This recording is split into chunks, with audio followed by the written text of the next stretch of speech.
जय हिंद साथियों, good morning. मैं आपका दोस्त एंड होस्ट बिलास जैन स्वागत करता हूं आप सबका करंट अफेयर्स की क्लास में एसएलएच एकेडमी पर। दोस्तों, डेली करंट अफेयर्स की क्लास में आप सबका स्वागत है। आप सब वीडियो को पूरे ध्यान से देखें एंड एक्स्ट्रा डिटेल्स को नोट करते चलें, जिससे आपके 11 क्वेश्चंस के साथ साथ और एक्स्ट्रा फैक्ट्स भी जो महत्वपूर्ण उनसे जुड़े हुए हैं सब क्लियर होते चलें। अगर वीडियो पसंद आए तो प्लीज़ वीडियो को लाइक करें, शेयर करें और चैनल को सब्सक्राइब करना बिल्कुल भी ना भूलें। वीडियो स्टार्ट करते हैं मोटिवेशनल लाइंस के साथ, और आज की मोटिवेशनल लाइंस हैं: विश्वास वह शक्ति है जिसे उजड़ी हुई दुनिया में प्रकाश लाया जा सकता है। विश्वास वह शक्ति है जिससे उजड़ी हुई दुनिया में प्रकाश लाया जा सकता है। दोस्तों, इन्हीं पंक्तियों के साथ देखते हैं आज का पहला प्रश्न। और आज का पहला प्रश्न है: हाल ही में प्रधानमंत्री नरेंद्र मोदी को किस ट्रस्ट का नया अध्यक्ष चुना गया है? आपके ऑप्शंस हैं: ए सोमनाथ मंदिर ट्रस्ट, बी राम मंदिर ट्रस्ट, सी पशुपतिनाथ मंदिर ट्रस्ट और डी शिरडी साईं ट्रस्ट। तो दोस्तों, आपको बता दें, हाल ही में प्रधानमंत्री नरेंद्र मोदी को सोमनाथ मंदिर ट्रस्ट का नया अध्यक्ष चुना गया है और प्रधानमंत्री नरेंद्र मोदी को विश्व प्रसिद्ध सोमनाथ मंदिर के ट्रस्ट का अध्यक्ष चुना गया है। गृह मंत्री अमित शाह भी इस ट्रस्ट में शामिल हैं। आपको बता दें कि पहले केशुभाई पटेल ट्रस्ट के अध्यक्ष थे। पीएम मोदी, केंद्रीय गृह मंत्री अमित शाह सहित 6 लोग इसके ट्रस्टी हैं और गुजरात के पूर्व मुख्यमंत्री और भाजपा के दिवंगत नेता केशुभाई पटेल इस ट्रस्ट के अध्यक्ष पहले थे। दोस्तों, सोमनाथ मंदिर के बारे में आपको बता दें तो यह 12 ज्योतिर्लिंगों में से प्रथम माना जाता है तथा यह गुजरात के सौराष्ट्र क्षेत्र में गिर जिला में बेरावल बंदरगाह पर स्थित है और इसकी तहसील भी बेरावल है। इसका उल्लेख दोस्तों आपको ऋग्वेद में भी मिल सकता है और ऋग्वेद के अनुसार इसका निर्माण चंद्रदेव ने करवाया था। दोस्तों, लेकिन सोमनाथ मंदिर के साथ बहुत बार टूटने और बहुत बार इसके जीर्णोद्धार का वाकया जुड़ा हुआ है। तो इसका अगर फाइनल देखा जाए या वर्तमान भवन का निर्माण देखा जाए तो वर्तमान भवन का निर्माण 1951 में हुआ था, जिसका निर्माण सरदार वल्लभ भाई पटेल ने करवाया था, जो तत्कालीन गृह मंत्री तथा उप प्रधानमंत्री थे। और दोस्तों, नज़र डालेंगे गुजरात की तरफ तो गुजरात की राजधानी गांधीनगर है। वहाँ के मुख्यमंत्री विजय रूपाणी तथा राज्यपाल आचार्य देवव्रत हैं। इसी के साथ दोस्तों देखते हैं आज का अगला प्रश्न। और आज का अगला प्रश्न है: निम्न में से किस देश की सरकार ने ईस्ट इंडिया कंपनी के शीर्ष अधिकारी रॉबर्ट क्लाइव के इंडियन सिल्वर दरबार के मॉडल के निर्यात पर रोक लगा दी है? आपके ऑप्शंस हैं: ए चीन, बी रूस, सी ब्रिटेन और डी भारत। तो दोस्तों, आपको बता दें कि ब्रिटेन ने सरकार ने ईस्ट इंडिया कंपनी के शीर्ष अधिकारी रॉबर्ट क्लाइव के इंडियन सिल्वर दरबार के मॉडल के निर्यात पर रोक लगा दी है। और इसी के साथ दोस्तों आपको और बता दें कि हालांकि यह रोक अस्थायी है, इस दरबार में गुलाब जल का फव्वारा, पानदान और हुक्का भी है। इस दरबार की मौजूदा कीमत 7,30,000 पाउंड करीब 7.25 करोड़ रुपए है और माना जाता है यह मुगल कालीन दरबार की झांकी है जो रॉबर्ट क्लाइव ने तैयार कराई थी। दोस्तों, नज़र डालेंगे ब्रिटेन की तरफ, जिसे यूनाइटेड किंगडम भी बोलते हैं। तो इसकी राजधानी लंदन है जो टेम्स नदी के तट पर स्थित है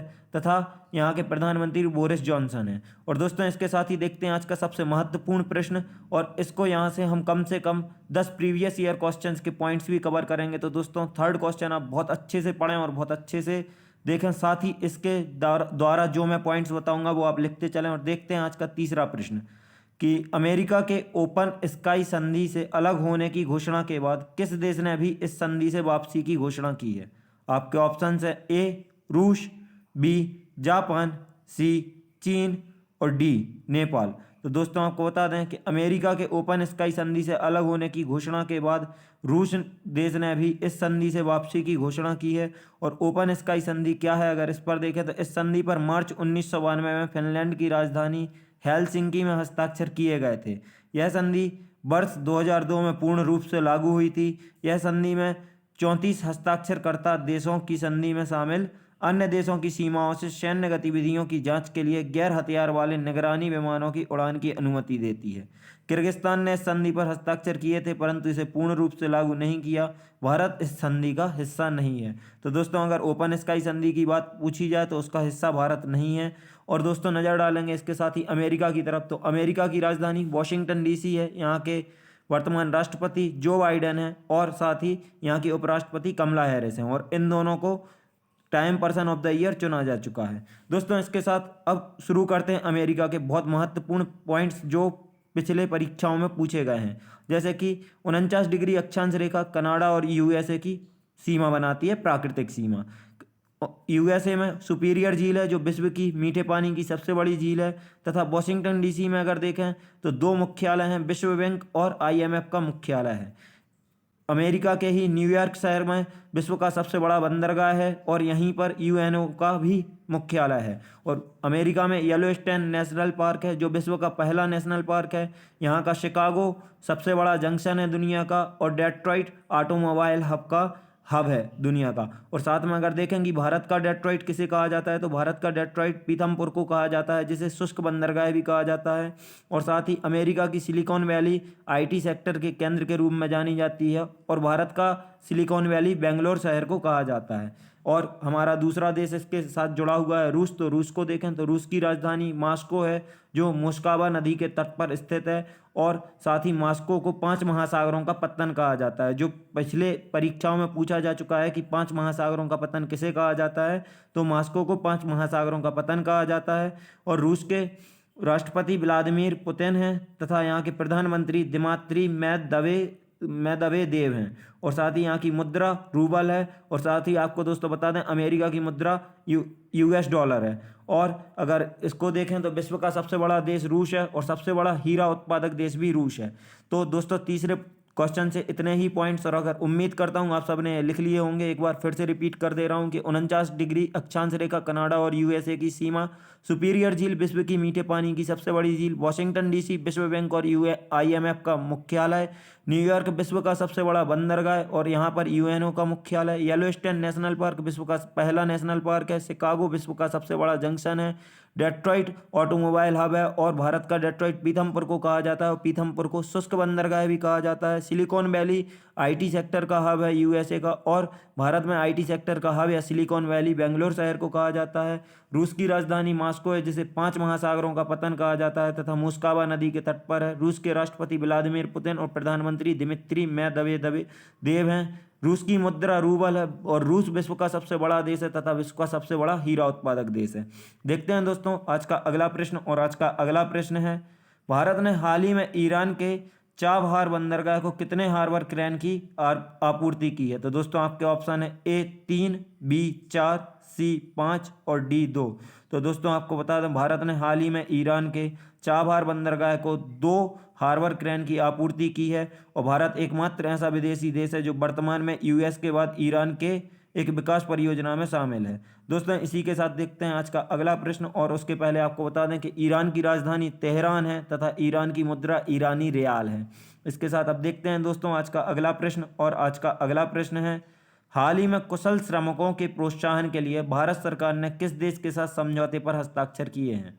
आपके ऑप्शंस हैं ए ब्रिटेन, बी रूस, सी अमेरिका और डी जापान। तो दोस्तों आपको बता दें कि भारत ने जापान के साथ श्रमिकों के प्रोत्साहन के लिए भारत सरकार ने समझौते पर हस्ताक्षर किए हैं। भारत से जापान जाने वाले कुशल श्रमिकों को प्रोत्साहित करने के लिए यह समझौता किया गया है। इसके तहत निर्दिष्ट स्किल्ड वर्कर एसएसडब्ल्यू से संबंधित प्रणाली के उचित संचालन में भागीदारी बढ़ाई जाएगी तथा भारत के विदेश सचिव हर्षवर्धन श्रृंगला तथा जापान के राजदूत सुजुकी सातोशी के बीच यह समझौता हस्ताक्षर किया गया है। और जापान की राजधानी टोक्यो तथा जापान की मुद्रा येन है। दोस्तों अगर इस समझौते पर नज़र डालें तो भारत के कुशल श्रमिक जो इन कौशल की आवश्यकता और जापानी भाषा के परीक्षण को पास करते हैं, जापान में अनुबंध के आधार पर रोजगार के लिए पात्र होते हैं, और इन्हीं के उचित संचालन के लिए यह समझौता किया गया है। देखते हैं दोस्तों आज का अगला प्रश्न, और आज का अगला प्रश्न है, हाल ही में किसने योनेक्स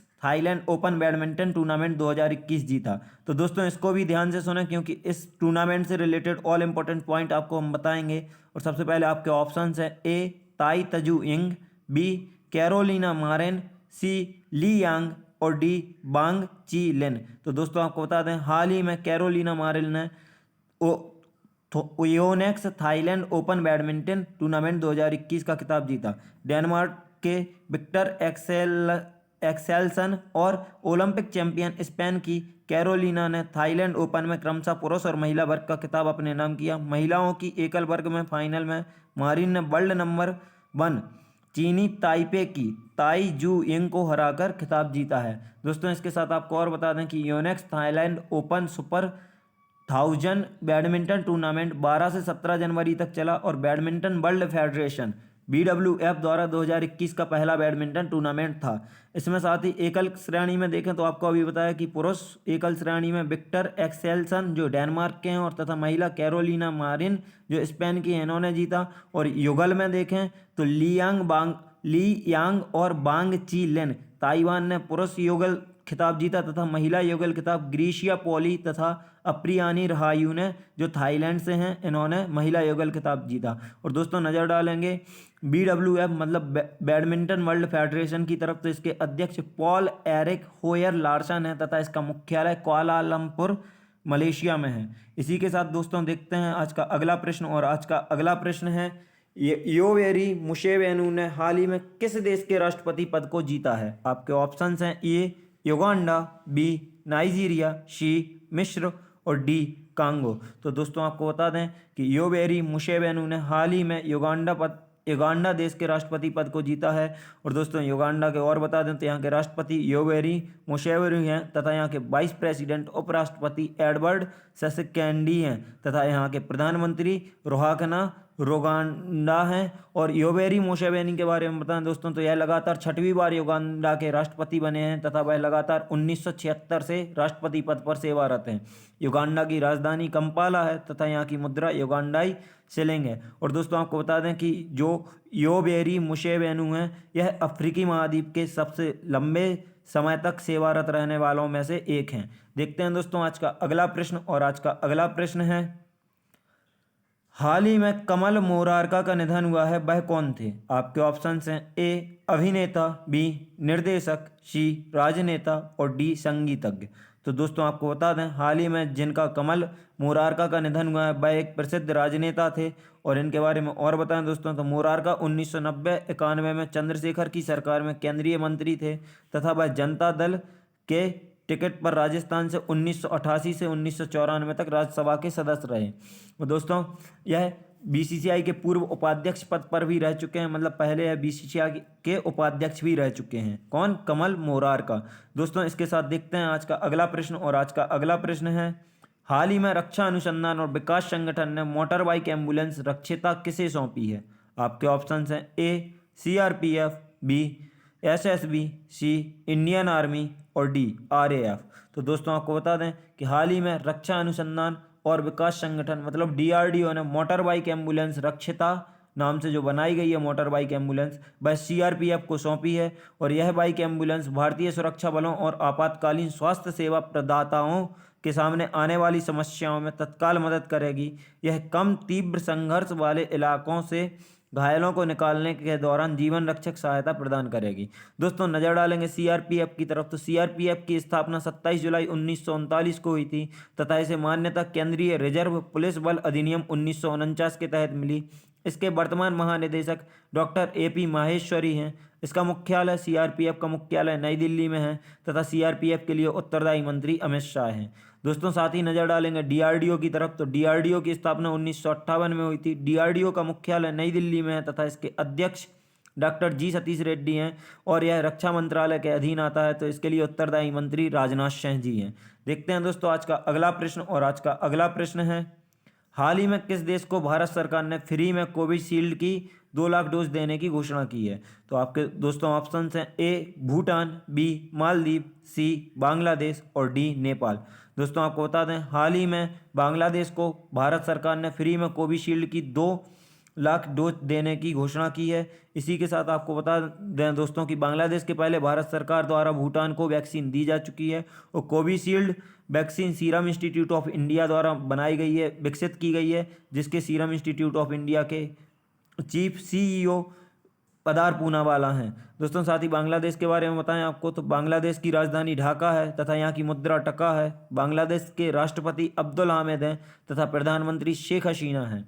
और दोस्तों साथ ही और अन्य महत्वपूर्ण फैक्ट बताएंगे तो भारत के साथ सबसे लंबी स्थलीय सीमा बांग्लादेश की है तथा यह सीमा 4096 किलोमीटर की लंबी है।